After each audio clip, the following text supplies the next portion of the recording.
Good morning, and a warm welcome to your show, Sunny Mornings, Los Angeles. I'm your host, Melissa, and it's Monday, September 22nd. You'll be interested to know, 194 years ago, today in 1862, President Abraham Lincoln issued the preliminary Emancipation Proclamation, a bold moral declaration that transformed the purpose of the conflict into a quest for human liberation and marked a luminous milestone in the march toward equality and justice. This inspiring act, in the city of Washington, D.C., celebrated the triumph of conscience over oppression and stands as a testament to the enduring power of human resolve and the promise of freedom for all. So now you know. And now, it's time for the Surf Report. This morning, it's looking clean with waves around 2 feet. Conditions will shift to fair as the day goes on, dropping to 1 to 2 feet by 8 a.m. Winds are sideshore at 2 miles per hour now, increasing to onshore at 5 miles per hour by noon. Best time to ride is at 7 a.m. with the 3-foot incoming mid-tide when the southwest swell is 1 foot at 14 seconds and the sideshore wind is 3 miles per hour. The first high tide on Monday will be 5.5 feet just before 10 a.m., followed by a 1-foot low tide just before 4:30. The nearshore buoy at Santa Monica Pier reads 70 degrees for the water temperature. Expect clean conditions with waves around 2 to 3 feet on Tuesday, accompanied by light winds.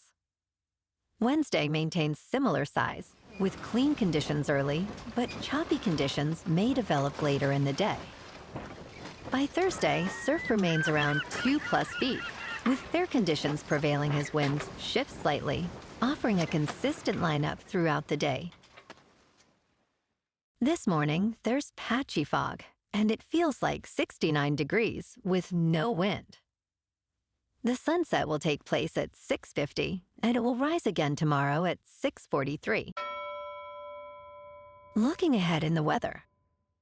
Tuesday will be mostly sunny with a high near 76 and a west-southwest breeze up to 10 miles per hour, gusting as high as 20. A chance of evening showers and thunderstorms lingers into Tuesday night with lows around 66. Then Wednesday through Friday turn partly sunny with highs slipping from the mid-70s to around 70 and patchy fog overnight into the mornings. Bonjour, food enthusiasts. This podcast is brought to you by Versailles Cafe and Pastries in Encinitas. Nestled on El Camino Real South, just north of Encinitas Boulevard, this cafe is a haven for culinary delights. Indulge in their amazing Eggs Benedict or their gluten-free crepes. You can grab a panini for lunch or just breeze on through to get your morning coffee. They are open every day from 8 to 5. So stop on by and don't forget to tell them Sunny Morning sent you. In local news, California Governor Gavin Newsom signed 5 bills in LA to limit immigration enforcement efforts by the Trump administration, including regulations for law enforcement agents and a ban on agents wearing masks or lacking visible identification. 2 bills specifically target public schools, requiring notification when immigration enforcement occurs on campus and mandating warrants for enforcement officers entering schools. During the signing ceremony, Newsom emphasized that California's diversity is under assault and highlighted the need to protect Angelenos from federal actions.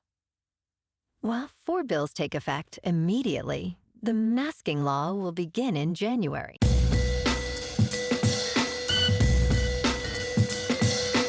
Now on to sports. Week 5 of the Associated Press Top 25 poll has seen Miami and Carson Beck make a significant leap, following their win over rival Florida. This past weekend featured an exciting array of college football, highlighted by the Indiana Hoosiers' impressive 63-10 victory over Illinois and Miami's 26-7 win. Meanwhile, the University of North Carolina faced another tough loss, with Arch Manning showcasing his skills against a Sam Houston State linebacker. Last night on Sunday Night Football, the Chiefs beat the Giants at the Meadowlands 22-9. Mahomes was 22 for 37, with 224 yards, 1 touchdown, and no interceptions. Russell Wilson was 18 for 32, with 160 yards, 0 touchdowns, and 2 interceptions. And tonight, on Monday Night Football, we have the Lions at Ravens, starting at 8:15 Eastern on ESPN and ABC. The Ravens are favored by 4.5, with the over-under at 53.5. In local sports, yesterday afternoon in Los Angeles, the Dodgers lost to the Giants 3-1. Blake Trinan took the loss after giving up 3 runs in 2/3 of an inning, while San Francisco's Bivens got the win with 1 scoreless inning. Pinch hitter Patrick Bailey had a key RBI double in the 8th to spark the Giants' rally. The boys in blue finished with 7 hits, 0 errors, and left 5 runners on base. The Dodgers' record is now 88-68. Tomorrow night, the Dodgers clash with the D-backs at Chase Field in Phoenix for Game 1 of a 3-game series. Shohei Ohtani is 1-1 with a 3.29 earned run average, faces Brandon Pfaadt, who is 13-8 with a 5.02. First pitch at 6:40 under clear skies with temperatures near 101 degrees. On to football. Yesterday morning, the Rams lost to the Eagles in Philly on a last-second field goal block for a touchdown, 19-33. Stafford was 23 for 33, with 196 yards, 2 touchdowns, and 1 interception. Jalen Hurts went 21 for 32, with 226 yards, 3 touchdowns, and no interceptions. The Rams are now 2-1 going into Week 4 to face the Colts back in Los Angeles at 1:05 on Fox. Yesterday afternoon, the Chargers beat the Broncos in Los Angeles on a walk-off field goal 23-20. Justin Herbert was 28 for 47 with 300 yards, 1 touchdown, and 1 interception. Bo Nix was 14 for 25 with 153 yards, 1 touchdown, and no interceptions.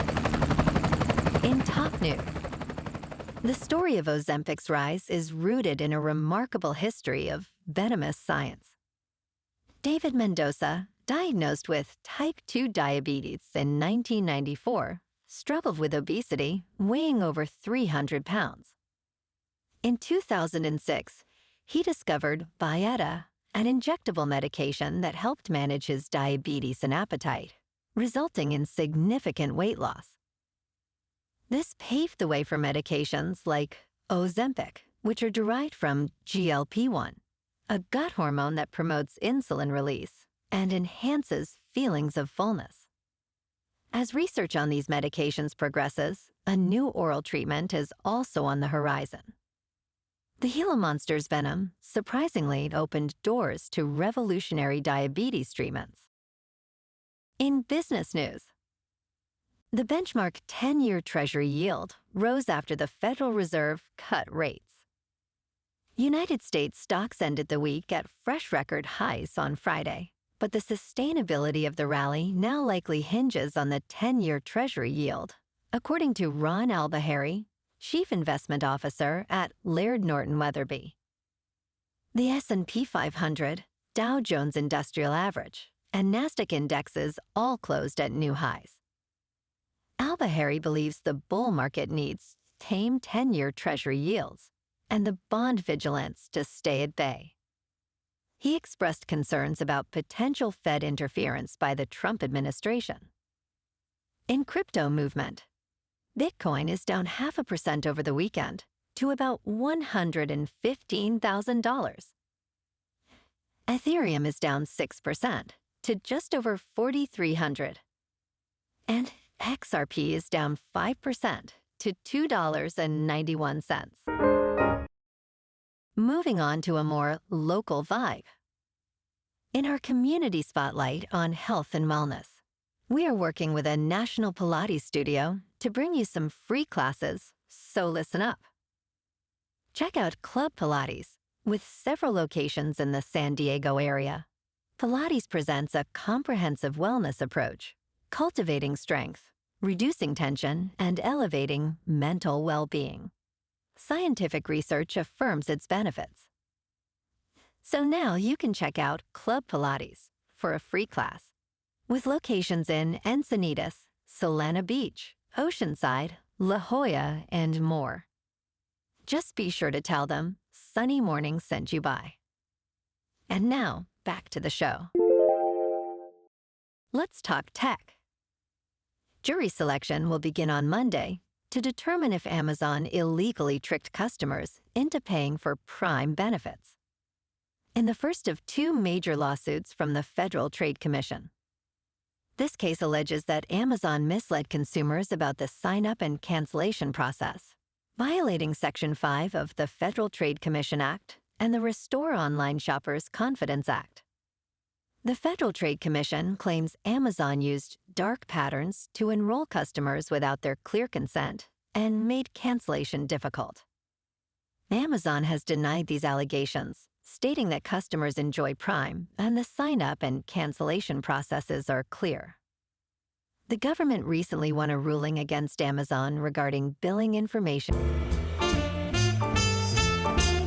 in entertainment news, one battle after another is a thrilling action movie that runs nearly 3 hours, delivering breathless, barnstorming mayhem.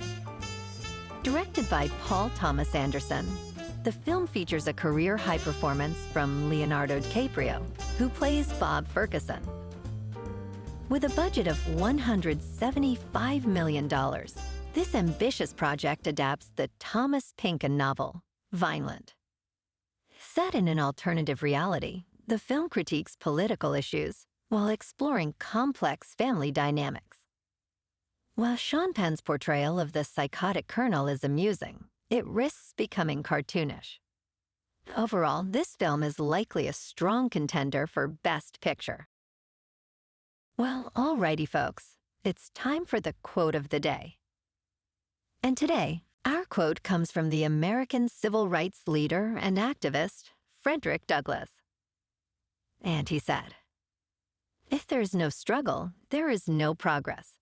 This sentiment underscores the enduring fight for justice and equality, as exemplified by the Emancipation Proclamation, and reminds us that meaningful change often requires perseverance and resilience. And that's a wrap for this morning. You can check out our Instagram, YouTube, and TikTok for some captivating aerial videos with local news and the surf reports. Have an amazing day, my good friends. We'll see you tomorrow with another episode of Sunny Mornings, Los Angeles.